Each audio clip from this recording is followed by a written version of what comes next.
Good afternoon student. आत्ताच्या या तासिकेमध्ये आपण BA तृतीय वर्ष गृहविज्ञान विषयाचा जो पॉईंट आपण सुरू केलेला आहे किंवा जो युनिट आपण सुरू केलेला आहे, ज्याचं टायटल आहे प्रकाश योजना आणि वायुविजन. याच्यामधला वायुविजन हा भाग बघत असताना आपण वायुविजनाच्या पद्धती याच्याबद्दल आजच्या या तासिकेमध्ये बोलणार आहोत. तर वायुविजनाच्या ज्या पद्धती आहेत त्या साधारणपणे 2 पद्धतीमध्ये वायुविजन जे आहे ते घडत असतं. पहिलं वायुविजनाची पद्धत आहे ती म्हणजे नैसर्गिक वायुविजन आणि दुसरं म्हणजे कृत्रिम वायुविजन. तर नैसर्गिक वायुविजन म्हणजे काय? तर नैसर्गिक वायुविजन जे आहे ते आपल्याला मिळणारा नैसर्गिक स्रोत जो आहे तो म्हणजे हवा किंवा निसर्गात उपलब्ध असणारी जी ऑक्सिजन आहे त्याचं वायुविजन म्हणजे नैसर्गिक वायुविजन होय. तर हे नैसर्गिक वायुविजन साधण्यासाठी किंवा नैसर्गिक वायुविजन व्यवस्थितरित्या करण्यासाठी आपल्याला आपल्या घराच्या दरवाज्यांची आणि खिडक्यांची जागा आणि संख्या ही गोष्ट त्या ठिकाणी महत्त्वपूर्ण ठरते. म्हणजेच की नैसर्गिक वायुविजनासाठी आपल्या घरातील दरवाजे, खिडक्यांची जागा, संख्या आणि दिशा ह्या गोष्टी चांगल्या वायुविजनासाठी आपल्याला आवश्यक आहे. नैसर्गिक वायुविजनाकरता हवेची दिशा आपल्याला लक्षात घेणं गरजेचं आहे आणि त्या दिशेनुसार मग आपण आपल्या दरवाजा, खिडक्यांची जागाही त्या ठिकाणी निश्चित केली पाहिजे. हवेमध्ये निसर्गतः कार्यरत असणाऱ्या काही घटकांमुळे नैसर्गिक वायुविजन जे आहे ते योग्य पद्धतीने होत असतं. की जसं हवा किंवा वारा आणि वाऱ्यामुळे नैसर्गिक वायुविजन हे होत असते. हवाचे प्रसरण किंवा हवेचे चलनविलन म्हणजे त्याचं येणं आणि जाणं हे नैसर्गिक वायुविजनासाठी महत्त्वपूर्ण घटक आहे. त्याच्यानंतर तापमान आणि बदलत्या तापमानाचा होणारा परिणाम या गोष्टी आपल्या नैसर्गिक वायुविजनासाठी कार्यरत राहण्यासाठी म्हणजे नैसर्गिक वायुविजन हे कंटिन्युअसली राहण्यासाठी आपल्याला या 3 गोष्टी किंवा हे 3 घटक जे आहेत ते आपल्याला या ठिकाणी महत्त्वाचे असतात. की जसं वारा किंवा वाऱ्यामुळे होणारे वायुविजनाची प्रक्रिया आता ही कशी होते? तर वारा वाहल्यामुळे नैसर्गिक वायुविजन जे आहे ते त्या ठिकाणी होत असतं. वारा वाहत असताना हवेमधील दूषित पदार्थ जे आहेत ते दूरपर्यंत वाहून नेले जातात किंवा त्याचं वहन जे आहे ते दूरपर्यंत केलं जातं आणि त्याच्याबरोबरच वाऱ्याच्या प्रवाहामुळे शोषणाचे कार्य देखील होत असते. म्हणजे त्या प्रवाहामधून दूषित हवा, दूषित कण जे आहे ते देखील त्या ठिकाणी शोषले जात असतात. वाऱ्याचे वाहून जाणे आणि शोषण करणे याच्यामुळे नैसर्गिक वायुविजन जे आहे ते घडून येत असते. म्हणजे अशा प्रकारे वायुविजन प्रक्रियेमध्ये काही क्रिया आहेत त्या क्रिया घडत असतात आणि त्या क्रियांमुळे नैसर्गिक वायुविजन हे आपोआप त्या ठिकाणी होत असते. तर वायुविजनाची प्रक्रिया वायूचा प्रसार आणि वायूमधील अशुद्धता कमी होणे ही क्रिया या ठिकाणी समावेश आहे. त्याच्यानंतरची क्रिया आहे की वायूचा प्रसार हा वायूची घनता म्हणजे त्याचं वजन आणि आकारमान. वायूची घनता कशावरती अवलंबून आहे? तर त्या वायूचं वजन आणि त्याचं आकारमान किती आहे याच्यावरती वायूची घनता अवलंबून असते. यांच्या वर्तुळावर ही गोष्ट नैसर्गिक वायुविजन हे जे काही आहे ते त्या ठिकाणी अवलंबून असतं. शुद्ध हवेमध्ये अशुद्ध हवा मिसळल्याने वायूमधील अशुद्धता त्या ठिकाणी कमी होते आणि हे वायुविजनामुळे या ठिकाणी घडून येते. दूषित हवेचे संथ व योग्य प्रमाणात नूतनीकरण अथवा शुद्धीकरण होणे आवश्यक आहे आणि ते नैसर्गिक वायुविजनामुळे शक्य होत असते. तर अशा पद्धतीचे ह्या ज्या काही क्रिया आहेत म्हणजे की दूषित हवा कमी होणं, शुद्ध हवेचा योग्य प्रमाणात पुरवठा होणं आणि दूषित हवा कमी होणं म्हणजे काय? तर दूषित हवेमधील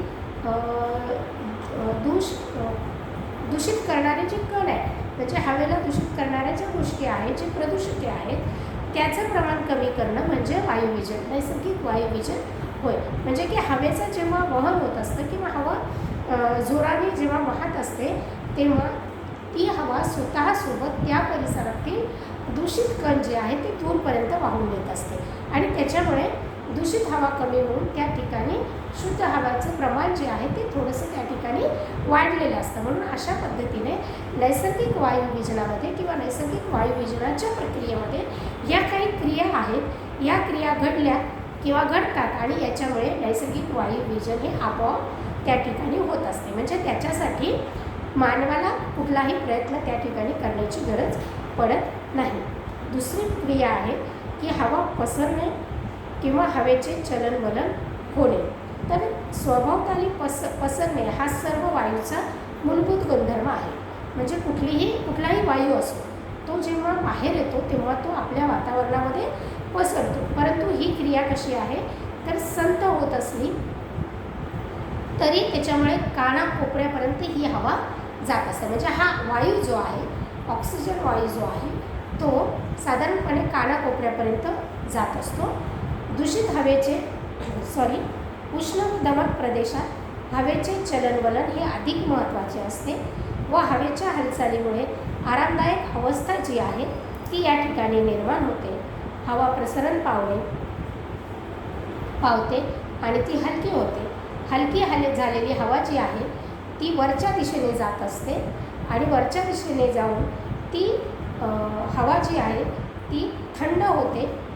म्हणजे थंड हवेची जागा जी आहे ती रिकामी होते आणि मग ही गरम झालेली हवा वरती जाऊन थंड होऊन पुन्हा ती खालच्या दिशेने शुद्ध हवेच्या स्वरूपामध्ये आपल्याला पुन्हा प्राप्त होत असते. म्हणजे असं हवेचं प्रसरण होणे किंवा हवेचे चलनवलन होणे ही क्रिया जी आहे ती नैसर्गिक वायुविजनासाठी महत्त्वपूर्ण असते. त्याच्यानंतर आहे तापमान, बदलत्या तापमानाचा परिणाम. तर घरातील आणि घराबाहेरील हवेचे तापमान जे आहे याच्यामध्ये नेहमीच फरक असतो. घरातील हवा ही थंड असते आणि बाहेरील हवा त्या तुलनेमध्ये थोडीशी उष्ण असते किंवा गरम असते. तर तापमानातील या फरकामुळे हवा प्रवाहशील होते व गरम भागाकडून थंड भागाकडे वाहू लागते आणि म्हणून उन्हाळ्यामध्ये बाहेरची गरम हवा घरात येऊ नये याकरिता आपण दरवाजे खिडक्या जे आहेत त्या ठिकाणी बंद करत असतो. म्हणजे तापमानाचं हे जे काही बदलतं स्वरूप आहे किंवा तापमानाचा हा काही बदलल्या तापमानाचा हा जो काही परिणाम आहे की घरातील तापमानामुळे घरातील हवा ही थंड राहते आणि मोकळ्या वातावरणातील उष्ण तापमानामुळे बाहेरची हवा ही गरम होते आणि म्हणून उन्हाळ्यामध्ये बाहेरची गरम हवा आतमध्ये येऊ नये म्हणून आपण त्याला प्रतिबंध करत असतो. की जसं दरवाजे खिडक्या बंद ठेवणे किंवा दरवाजे खिडक्यांचे पडदे जे आहेत ते पडदे त्या ठिकाणी बंद करणे.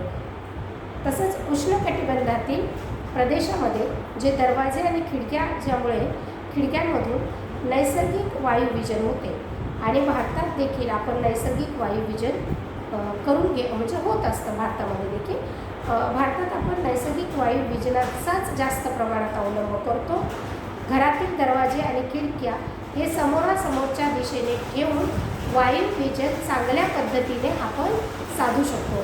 म्हणजे चांगल्या वायुविजनासाठी आपल्याला दरवाजे खिडक्यांची जी रचना आहे ती एकमेकांच्या समोरासमोर असली पाहिजे. म्हणजे येणं आणि जाण्याची क्रिया जी आहे ती त्या ठिकाणी सहजरित्या होऊन मोकळी हवा, खेळती हवा ही त्या घरामध्ये त्या खोलीमध्ये राहण्यासाठी या ठिकाणी मदत होते.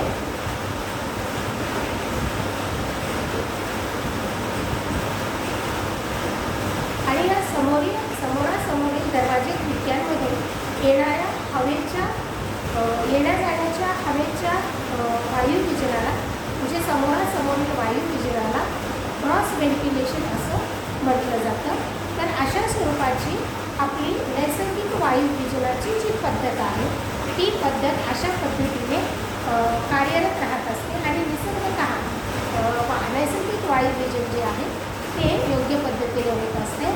त्याच्यामध्ये निसर्गामध्ये त्या पद्धतीने हवेचे चलन, वलन, प्रसरण यासारख्या क्रियांच्या माध्यमातून नैसर्गिक वायुविजन हे चांगल्या पद्धतीने साधले जाते. आणि या वायुविजनासाठी म्हणजे नैसर्गिक वायुविजनाच्या प्राप्तीसाठी आपल्याला आपल्या घरांमध्ये किंवा आपल्या खोल्यांमध्ये योग्य दिशेला म्हणजे वाहत्या हवेची जी दिशा आहे त्या दिशेला आपल्याला आपल्या घराचे दरवाजा, खिडक्या आणि दारे खिडक्यांची जी जागा आहे, जी संख्या आहे आणि जे आकारमान आहे या त्या गोष्टी ज्या आहेत ते त्या ठिकाणी महत्त्वपूर्ण होतात. साधारणपणे एका खोलीच्या 10° इतकं खोलीच्या क्षेत्रफळाच्या दशांश इतक्या मापाची खिडकी किंवा इतक्या मापाचा दरवाजा हा खोलीला असला पाहिजे आणि हे खोलीचे दरवाजे आणि खिडक्या हे इन फ्रंट असले पाहिजेत, म्हणजे समोरासमोर असले पाहिजे की जेणेकरून वायुविजनामध्ये कुठल्याही स्वरूपाचा अडथळा जो आहे तो त्या ठिकाणी निर्माण होत नाही आणि समोरासमोरील दरवाजे खिडक्यांमधनं जे वायुविजन साधलं जातं त्यालाच क्रॉस व्हेंटिलेशन असं म्हटलं जातं. आत्ता आपण या तासिकेमध्ये की नैसर्गिक वायुविजनाच्या ज्या म्हणजे एकंदर वायुविजनाच्या ज्या पद्धती आहेत त्याच्यामधले आपण नैसर्गिक वायुविजन हे आपण आत्ताच्या या तासिकेमध्ये बघितलेलं आहे की ज्याच्यामध्ये आपल्याला नैसर्गिक वायुविजनामुळे जे 3 घटक आपल्याला मदत करतात किंवा या 3 घटकांच्या माध्यमातून नैसर्गिक वायुविजन जे आहे ते साधलं जातं. तर आत्ता आपण या तासिकेमध्ये त्या पद्धतीची माहिती जी आहे ती आपण घेतलेली आहे. आपली आजची ही तासिका आपण या ठिकाणी थांबवतो आहोत. पुन्हा भेटूया आपल्या पुढच्या तासिकेमध्ये. तोपर्यंत थँक्यू.